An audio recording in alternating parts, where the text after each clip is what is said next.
여러분 반갑습니다. 오늘도 새벽 돌베개에 나오신 모든 성도님들을 주님의 이름으로 환영합니다. 주의 은혜로 우리 모두가 또 8월의 마지막 주를 이렇게 시작할 수 있게 되었는데요. 이 한 주도 또 하나님이 주시는 시편 말씀 잘 묵상하고 또 묵상한 그 말씀을 힘입어서 또 매일매일을 잘 살아가는 우리 모두가 되면 좋겠습니다. 제가 새벽 돌베개를 시간 맞춰서 올렸어야 하는데 주일 사역이 좀 피곤했던지 새벽에 좀 일찍 일어나지를 못했습니다. 더욱더 열심을 내고 힘을 내서 또 잘 한번 해보도록 하겠습니다. 양해를 좀 부탁을 드립니다. 오늘 우리가 함께 볼 말씀은 시편 124편 1절과 125편 1절로 2절까지의 말씀입니다. 이스라엘아 대답해 보아라. 주님께서 우리 편이 아니셨다면 우리가 어떠하였겠느냐. 주님을 의지하는 사람은 시온 산과 같아서 흔들리는 일이 없이 영원히 서 있다. 산들이 예루살렘을 감싸고 있듯이 주님께서도 당신의 백성을 지금부터 영원토록 감싸 주신다. 아멘. 오늘은 시편 124편과 125편의 말씀을 갖고 산과 같은 신앙, 산과 같은 신앙 이런 제목으로 함께 하나님 말씀을 나누도록 하겠습니다. 오늘의 첫 번째 시편인 시편 124편은 우리에게 대답을 요구하는 것으로 시작합니다. 이스라엘아 대답해 보아라 이렇게 시작합니다. 그리고 시인이 한 가지 질문을 던지는데 그것은 이것입니다. 주님께서 우리 편이 아니셨다면 너는 어떻게 되었겠느냐? 하나님께서 우리 편이 아니셨다면 어떻게 되었을까 생각해 보라는 것입니다. 시인은 이렇게 질문을 하고 또한 대답을 해줍니다. 만약 하나님께서 우리를 도우시지 않으셨다면, 하나님이 우리 편이 아니셨다면 이러한 일들이 벌어졌을 것이라고 시인은 말합니다. 원수들이 우리를 치러 일제히 일어났을 것이다. 원수들이 분노를 퍼부으며 산채로 우리 모두를 집어 삼켰을 것이다. 물이 덮치고 홍수가 넘쳤을 것이다. 넘치는 물결이 영혼마저 삼켰을 것이다. 원수의 이에 찢길 먹이가 되었을 것이다. 시인은 만약 하나님께서 우리를 돕지 않으시고 만약 우리 편이 아니셨다면 이 모든 일들이 일어났을 것이라고 말합니다. 그런데 현실은 그렇게 되지 않았습니다. 그 이유가 무엇인가요? 그 이유는 단 하나, 하나님께서 우리 편이 되어주셨기 때문입니다. 새가 사냥꾼의 그물에서 벗어남 같이 우리 모두는 목숨을 건졌습니다. 그물은 찢어졌고 우리 모두는 풀려났습니다. 왜냐하면 천지를 지으신 여호와 하나님이 우리 편이 되어주셨기 때문입니다. 오늘 본문에서 우리 편이 되어주셨다라고 하는 그 말의 히브리 원문을 보면 그 뜻은 우리를 위해 존재하신다라는 뜻입니다. 하나님의 존재 이유가 오늘 본문을 따르자면 우리 편이 되어주시기 위함입니다. 하나님은 하나님을 의지하는 자들의 편에 존재하셔서 그들을 지켜주십니다. 우리가 도저히 당해낼 수 없는 커다란 세력과 막막한 문제들 앞에 우리가 서 있을 때 하나님께서 우리를 도와주십니다. 우리 곁에 존재해 주십니다. 마치 어린아이가 주변의 상황이 어떻게 돌아가든 엄마와 아빠의 품속에서 평안을 누리듯 그렇게 하나님께서 우리를 품에 안으시고 그렇게 우리를 위해 존재해 주시고 또한 우리를 지켜주시는 것입니다.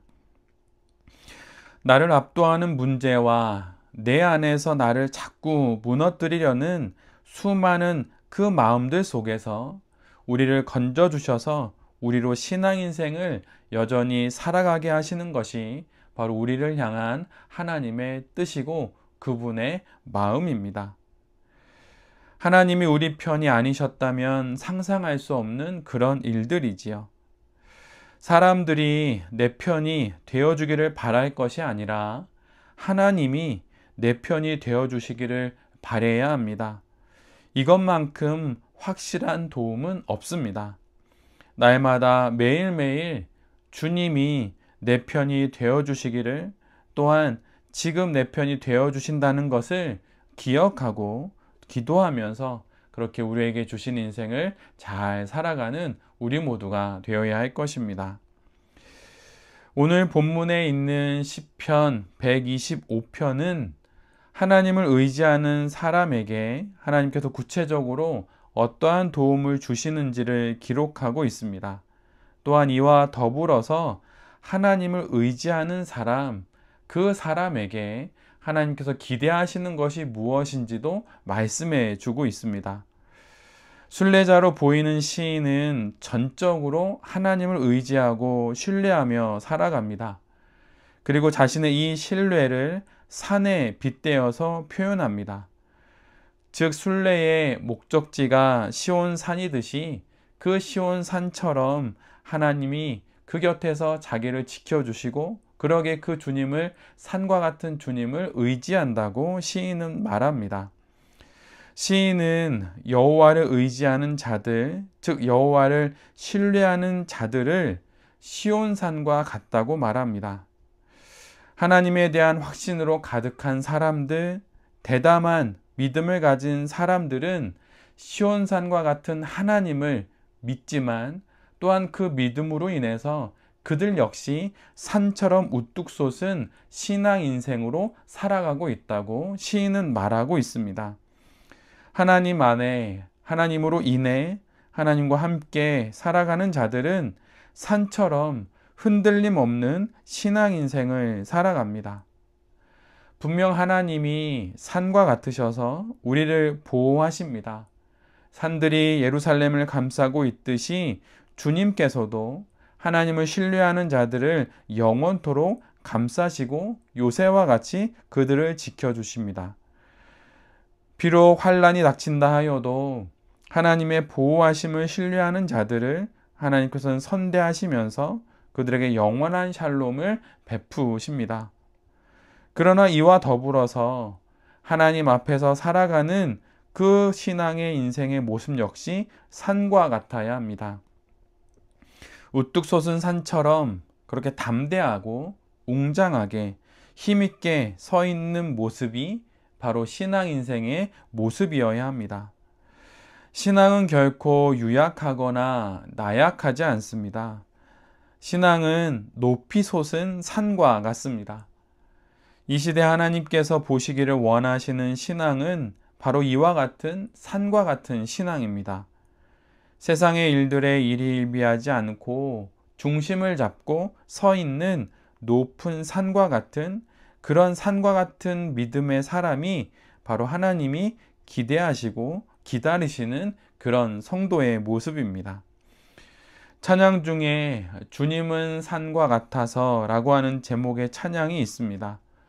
이 제목처럼 주님은 변함없는 우뚝 솟은, 우리가 넉넉히 의지하고 기댈 그런 산과 같은 분입니다. 그러나 오늘 시편은 우리 모두에게 이제 우리가 하나님 앞에 그런 산과 같은 성도가 되어야 한다고 말해줍니다. 어릴 적에는 부모를 의지하고 부모의 많은 도움을 받아야 하지만, 성장하면 오히려 부모가 자식에게 기대듯 그렇게 이제는 우리 모두가 하나님 앞에서 하나님이 기대하실 만한 우뚝 솟은 산과 같은 신앙 인생이 되어야 하는 것입니다. 우리를 향한 하나님의 이 기대가 우리에게 있음을 기억하고 더욱더 하나님 앞에서 흔들림 없는 산과 같은 신앙 인생이 될 수 있도록 힘내어 살아가는 우리 모두가 되어야 할 것입니다. 하나님의 기대 앞에 우뚝 서는 거룩한 성도가 되어 이 하루도 잘 살아가는 우리 모두가 될 수 있기를 간절히 기도드립니다. 아멘. 기도하겠습니다. 주님, 우리 편이 되어 주시고 우리 곁에 있어 주셔서 감사합니다. 오늘도 여전히 우리를 향한 보호하심과 도우심이 있음을 알고 담대하게 살아가겠습니다.